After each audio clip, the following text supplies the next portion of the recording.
નમસ્કાર, આપ જોઈ રહ્યા છો નેશન પ્લસ ન્યૂઝ. હું છું આપની સાથે. વડોદરામાં સર્કિટ હાઉસ ખાતે કોંગ્રેસ દ્વારા સંગઠન સૃજન અભિયાનની પત્રકાર પરિષદ યોજાઈ છે. રાહુલ ગાંધીના સૂચન બાદ કોંગ્રેસ દ્વારા સંગઠનને વધુ મજબૂત કરવાની કવાયત શરૂ કરી છે.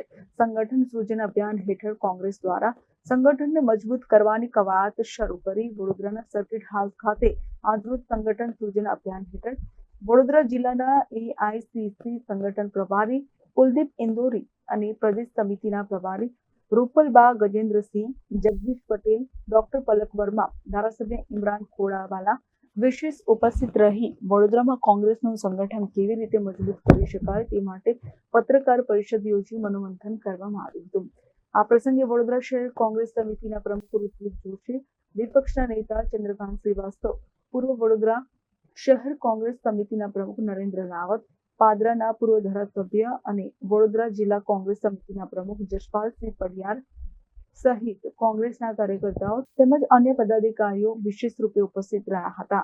તો બીજી તરફ એઆઈસીસી સંગઠન પ્રભારી અને કોંગ્રેસ સાંસદ કુલદીપ ઇન્દોરીનું વડોદરામાં મોટું નિવેદન સામે આવ્યું છે કે જેમાં પહેલગામ આતંકવાદી હુમલા માટે કેન્દ્ર સરકાર જવાબદાર છે. કેન્દ્ર સરકારને હુમલાનું ઇનપુટ હતું તો સુરક્ષા કેમ ના વધારી?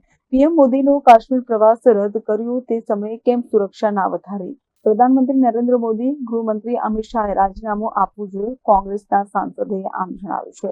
તો સિંધુ નદીનું પાણી રોકવા મામલે કોંગ્રેસ સાંસદનું વિવાદાસ્પદ નિવેદન રહ્યું છે. સરકારે સિંધુ નદીનું પાણી રોકવાનો નિર્ણય ઉતાવળી લીધો. પાકિસ્તાનને પાણી નહીં આપવાનો કેન્દ્ર સરકારે લીધો છે નિર્ણય. તો કોંગ્રેસ સાંસદે કહ્યું, પાણી રોકશો તો પાણીનો નિકાલ ક્યાં થશે?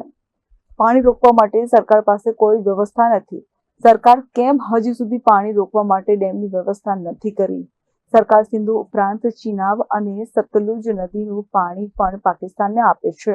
આમ કુલદીપ ઇન્દોરીએ જણાવ્યું છે.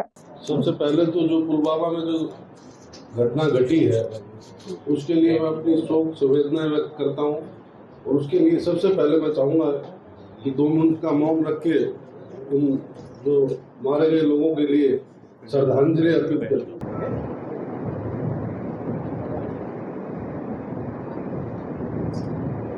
क्योंकि पाकिस्तान इस बात को कहता है कि इस पानी से हमें नुकसान हो रहा है, जबकि हमें पानी की कमी से नुकसान हो रहा है.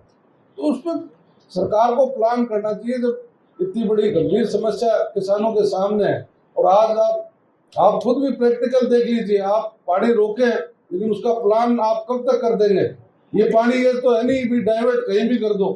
पानी को रोकने के लिए डैम बनाने की व्यवस्था करनी पड़ती है. उसके लिए हजारों करोड़ रुपए का बजट बनता है. उसमें भी पूरा देश अपना मदद करने के लिए तैयार हो सकता है. अगर इनके पास आर्थिक स्थिति की कमी हो, हम इस बात के लिए तैयार हैं. हमारे जो सांसद कोटे का वेतन है हम देने के लिए तैयार हैं, जब तक डैम तैयार नहीं. जल्दबाजी, मेरा कहने का मतलब इसका प्लान करके सरकार को करना चाहिए. ये एक दिखावा नहीं हो, क्योंकि मैं जो बता रहा हूँ 2016 में प्रधानमंत्री जी नरेंद्र मोदी चुनावी सभा में कहते हैं, और इसका आज भी आप जानकारी ले लीजिए, सतलुज और व्यास नदी का पानी पाकिस्तान जा रहा है कि नहीं, जबकि वो उस पानी पे अधिकार हमारा खुद का है, हमारे भारत देश का है, हमारे किसानों का है. जबकि सिंधु नदी का समझौता जो 1960 में हुआ था उसमें निश्चित तौर पे वो पाकिस्तान को पानी देने की बात थी, लेकिन यहाँ इसमें वो समझौता नहीं आड़े आता. જે ડિપ્લોમેસી આપણી નક્કી થયેલી છે કે જે વિદેશથી અહીંયા આવેલા લોકો જે વિઝાથી અહીંયા આવેલા હતા, જે પાકિસ્તાનથી આવેલા હોય કે બાંગ્લાદેશથી આવેલા હોય, તે લોકોને જે વિઝા પૂરા થઈ ગયા હોય તો સરકારે તરત એમને ડિપોર્ટ કરી દેવા જોઈએ.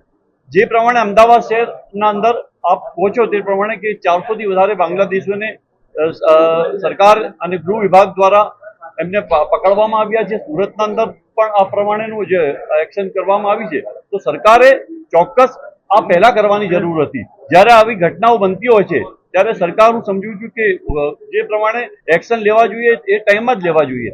400થી વધારે જ્યારે બાંગ્લાદેશીઓ જ્યારે તમે કહો છો અમદાવાદ શહેરના અંદર રહી રહ્યા છે, સુરતના અંદર રહી રહ્યા છે કે બીજા વિસ્તારોના અંદર રહી રહ્યા છે, ત્યારે એ બાંગ્લાદેશી કેવી રીતે અહીંયા આવ્યા એ બધા જ તપાસનો વિષય છે. કે સરકાર પાસે અલગ અલગ ફોર્સિસ છે, સરકાર પાસે આઈબી છે, સરકાર પાસે પોલીસ છે, ક્રાઇમ બ્રાન્ચ છે, એ બધી સરકાર પાસે વ્યવસ્થા હોય છે. તો હું સમજુ છું કે સરકાર આમાં કોઈ જગ્યાએ મિસશીપ થયું હશે સરકારથી તો સરકારે જે અત્યારે એક્શન લઈ રહી છે તો સરકારના સાથે હંમેશા અમે એક જ વાત કરી છે, અમારા સન્માનીય નેતા રાહુલજીએ પણ વાત કરી અને અમારા વિરોધ પક્ષના નેતા અમિત ચાવડાએ પણ આજે વાત કરી છે કે જે પ્રમાણે જે લોકો કોઈ સમજો કસૂરવાર છે તો એને ચોક્કસ સમજો સજા થવી જોઈએ અને આ પ્રમાણેના લોકો જે બહારથી આવીને અહીંયા રહેતા હોય તો ચોક્કસ એને રિપોર્ટ કરવા જોઈએ. પરંતુ સરકાર હું સમજુ છું કોઈ ને કોઈ જગ્યાએ સરકાર જે પ્રમાણે અત્યારે ફેલિયર છે એ મને લાગી રહ્યું છે. કેમેરામેન નવનીત પ્રવીણ સાથે Satyam Nashkar, Nation Plus News Vadodara.